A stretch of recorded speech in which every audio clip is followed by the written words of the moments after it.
Hai, assalamualaikum. Apa kabar teman-teman? Semoga kita semua dalam keadaan sehat ya. Dimudahkan segala urusan, dimurahkan rizki, dan selalu diberikan rasa syukur yang sangat besar. Amin, amin ya robbal alamin.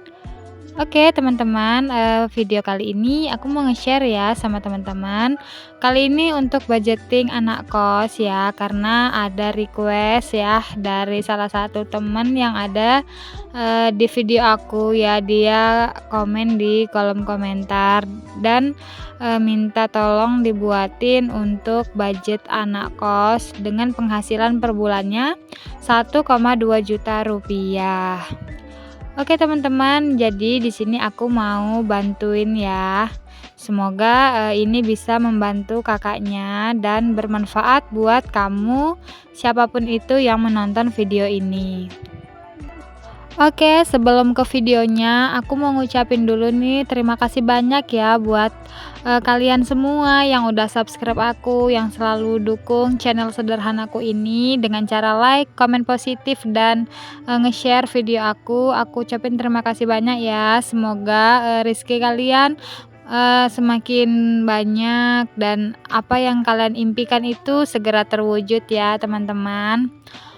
Oke lanjut, kita masuk ke budgetingnya ya. Di sini aku mau tuliskan dulu untuk pendapatannya atau gaji per bulannya ini aku tuliskan sebesar 1.200.000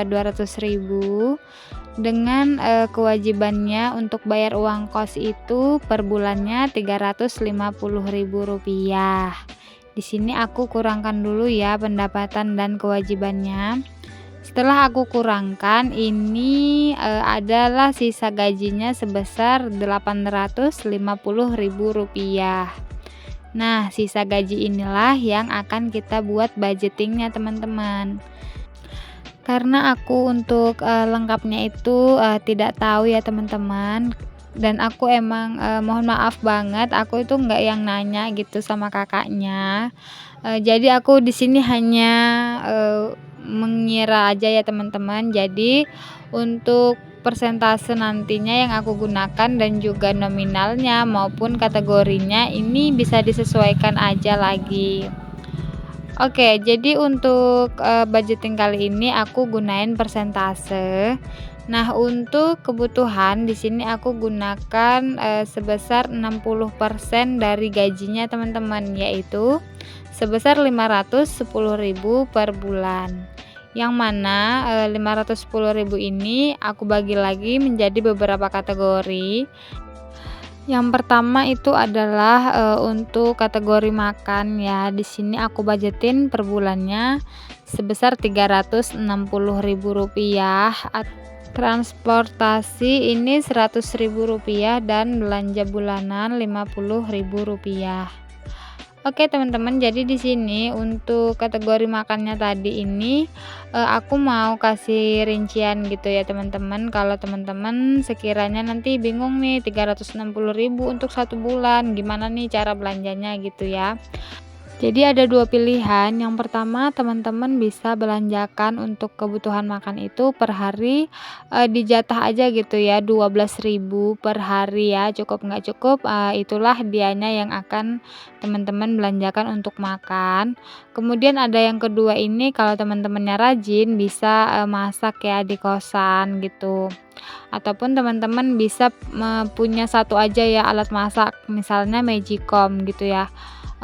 Punya Magicom, teman-teman beli aja tuh beras, kemudian teman-teman nanti beli sayur yang masak gitu, sayur yang udah mateng gitu ya. Bisa teman-teman belanjakan 5.000 sampai 7.000 per hari untuk lauk ataupun sayurnya.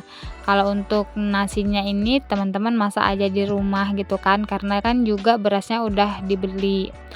Ataupun teman-teman bisa masak sendiri juga nih sayurannya dengan cara teman-teman belanja mingguan.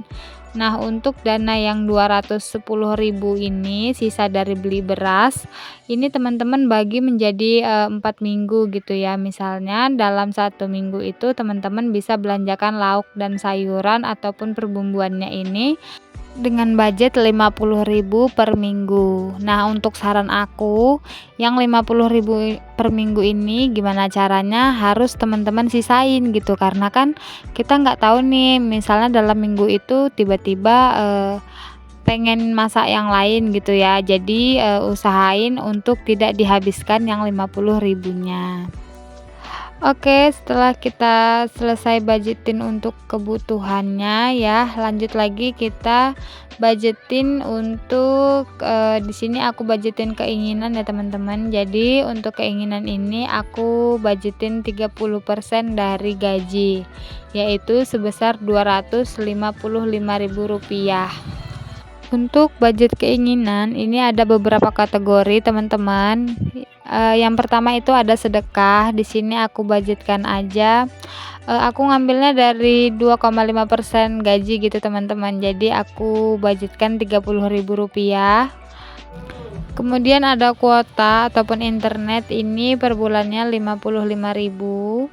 Lanjut lagi ada untuk kirim orang tua ya, walaupun orang tua itu lebih seringnya nggak meminta, ini nggak apa-apa ya kalau kita sisihkan sedikit gaji kita untuk mereka, pasti mereka itu senang ya teman-teman. Bukan dilihat dari berapa jumlahnya ataupun nominalnya, tapi kita itu mengingat mereka gitu teman-teman. Jadi ini aku budgetkan aja per bulannya 150.000. Kemudian ada sisa gitu ya teman-teman, ada sisa dari dana keinginan ini. Nggak apa-apa ya kalau misalnya kita alokasikan untuk skincare ya, walaupun nominalnya kecil Rp20.000, tapi nggak apa-apa teman-teman. Ini kalau skincare itu kan bisa dicicil ataupun kita kumpulin dulu uangnya baru kita belanjakan. Oke, setelah budget keinginan ini ada juga aku buat budget untuk tabungan 10%, yaitu 85.000 per bulan, dan aku bagi lagi menjadi 3 kategori ya. Ada dana tak terduga, ini sebesar Rp20.000. Lanjut lagi ada dana darurat per bulannya Rp15.000. Dan terakhir ada untuk tabungan pokok teman-teman, ini sebesar Rp50.000. Dan di sini aku ada sedikit saran ya buat teman-teman juga. Kalau misalnya tabungannya ini dirasa sedikit, ini boleh loh kita buat tabungan ini kita kembangkan gitu teman-teman ya, dengan cara kita cari penghasilan tambahan. Di sini ada beberapa pilihan ya, bisa dari jual pulsa ya, walaupun tabungan kita cuma ada 50.000, nggak apa-apa teman-teman, karena kalau setahu aku, karena aku juga pernah jualan pulsa itu, kita isi saldo 50.000 itu udah bisa loh untuk jualan. Nanti untungnya ini kita kumpuli, jangan langsung dibelanjain ya. Dan kalau teman-teman nggak mau keluar modal ataupun nggak mau tabungannya dipakai, itu bisa yang tanpa modal gitu teman-teman ya. Jadi kita bisa memulai online shop ya, ataupun affiliate gitu, atau juga kita bisa nerima les private maupun jasa ketik ya, jasa ketik tugas kayak makalah, contohnya untuk anak-anak sekolah ataupun anak yang kuliah, kayak buat PowerPoint gitu ya, biasanya kan itu banyak ya yang mau gitu. Oke teman-teman, jadi itu aja ya saran aku kalau teman-teman ingin menambah tabungan ya. Semoga video ini bisa bermanfaat.